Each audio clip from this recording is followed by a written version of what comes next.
How Reptilians Hijacked the Matrix. In this article, I'm going to explain what the Matrix is, how it works, and also how it was hijacked by the Reptilians. I will also delineate how you can escape the mind control frequencies that are contained within this holographic program. Firstly, we need a backstory of how our Matrix was manipulated by these archonic forces. The Galactic Federation approved the dinosaurs as the first major species on the planet.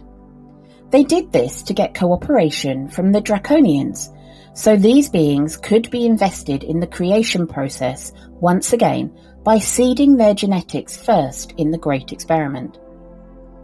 This was a project to settle all the problematic issues in the universe on a single planet through a multitude of genetic strains seeded within the native beings themselves. The benevolent forces of the Federation also knew that the Reptilians were the best species to initially seed the Earth for survival purposes, since that is what their primary consciousness is built around. On a planet that was so rapidly changing, they needed a being who could adapt quickly to the harsh climate transitions on Earth. After millions of years of observation, a select few dinosaur genetics were granted and chosen to evolve into a more humanoid form, those that were capable of holding higher consciousness. The rest of the dinosaurs were seen as obsolete at this point, so a planned cataclysm was sent to the Earth in the form of a meteorite or chemical weapon by the Draconians. The Reptilians also wanted to clear the planet so they could have all the copper for themselves to assist in their technological advancement. The nuclear winter that followed this cataclysm annihilated the dinosaurs and forced the new native reptilian species to live underground, where the conditions were easier to survive in. The reptilian consciousness inherited from their ancestors still triggered in their primary response of fight and flight, and so these beings divided amongst themselves into tribes to fight over territory and resources on Earth. After millions of years following the native reptilians' evolution, only a few subspecies of humanoid reptiles didn't go extinct. The subspecies that made it became so sophisticated over time that their understanding of quantum physics eventually allowed them to find ways to genetically alter their own DNA, like their draconian parent race. They essentially became an embodiment of the entities that initially seeded the dinosaurs in the first place, through this AI infusion in the artificial engineering process. Early man was taught the ways of the snake by the native reptilians, called the Sophia. Tribes like the Zulus have other names for these beings, such as the Chitauri, a tribe that they claim controlled the earth. Reference to the reptiles like the snakes and the dragon can be seen in ancient cultures worldwide, because these entities were our first primary teachers.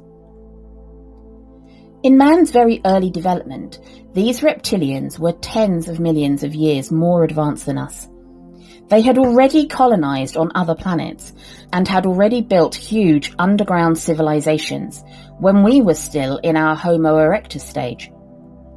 They taught us how to survive as hunter-gatherers, which at this point in our early evolution was the objective for early developing humans. Upon learning the ways of the Sophia, we mimicked the same consciousness as those reptilians on Earth, fighting tribe against tribe for resources and territory.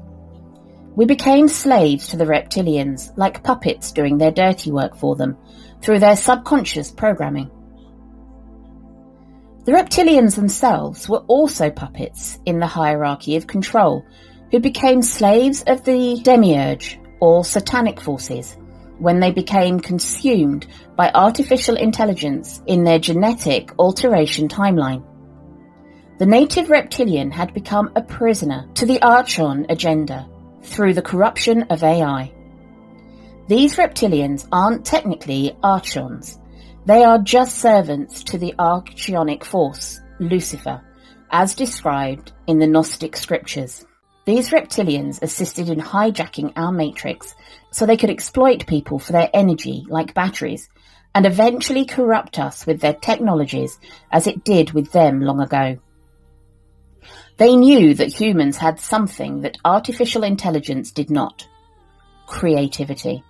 The Gnostics explain that the matrix illusion hijacked by these archonic forces purposefully dumbed down the global population through continuous deceit so they can trick us into integrating with AI. This is very prevalent in today's chaotic world, where they are forcing people to stay at home and will unleash their virtual reality system to capture the minds of the masses through trivial entertainment purposes. Their agenda to fully amalgamate the human mind with artificial intelligence by 2030 is simply a choice. Don't fall for it. The Galactic Federation could not step in and arrest or remove these reptilians for hijacking our matrix system, nor change the matrix system itself, since the reptiles were part of the Great Experiment and were native to the planet. Non-interference meant that humans had to break the chains of the matrix illusion by themselves. Our mission, from the start, was to see if a species could shatter and dismantle reptilian consciousness by holding both light and dark frequencies within. By choosing the light, we could eject ourselves out of the narrow width frequency of control and manipulation by deactivating or ignoring our reptilian brain. This triggers an awakening within one's soul.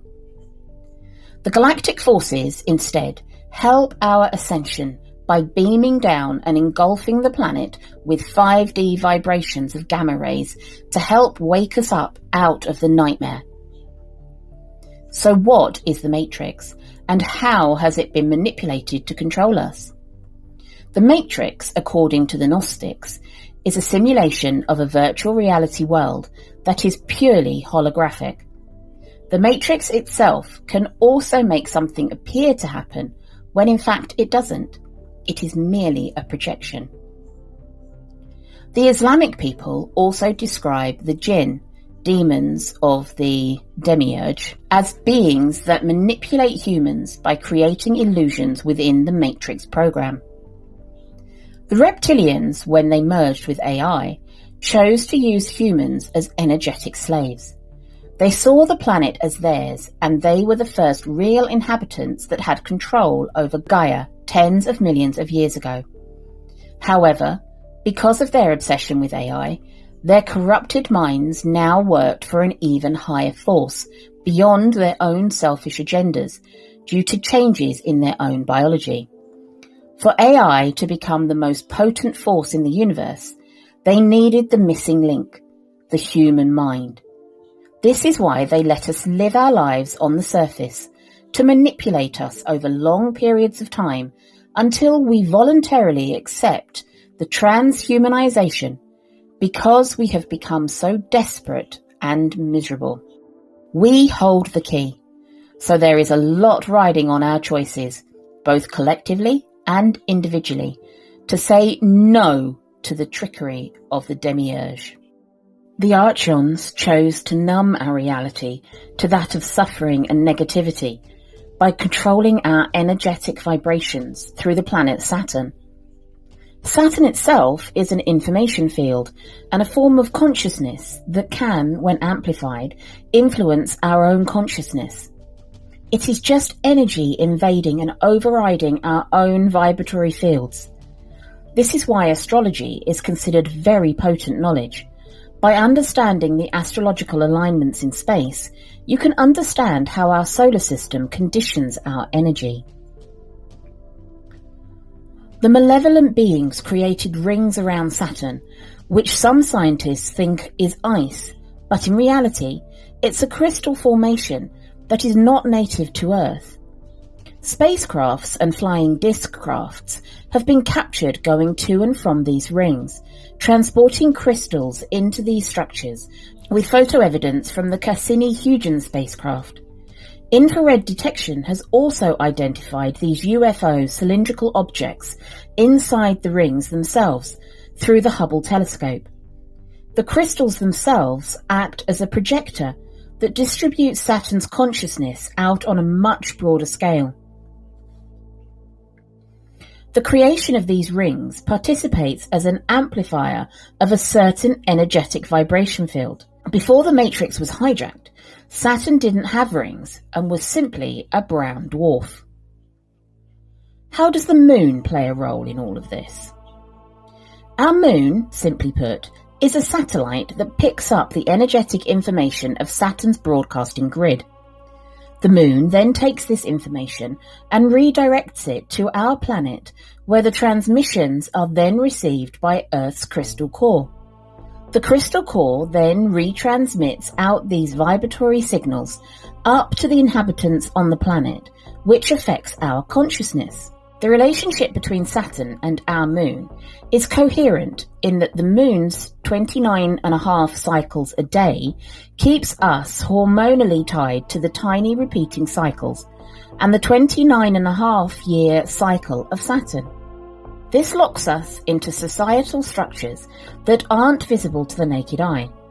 The moon is simply a supercomputer, a satellite that was constructed outside of Earth's atmosphere as a monitoring and mediating device. There are ancient stories from the Zulus and Colombians, whom both tell tales of a time where the moon didn't exist in our skies. These people were known as the Pro-Celanese, which translates as those that were before the moon. Our moon, however, wasn't designed for malevolent purposes, but to aid in speeding up our evolutionary journey.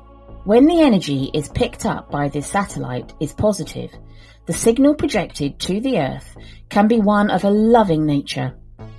When you hack into that signal, you can choose the vibration you want to emit.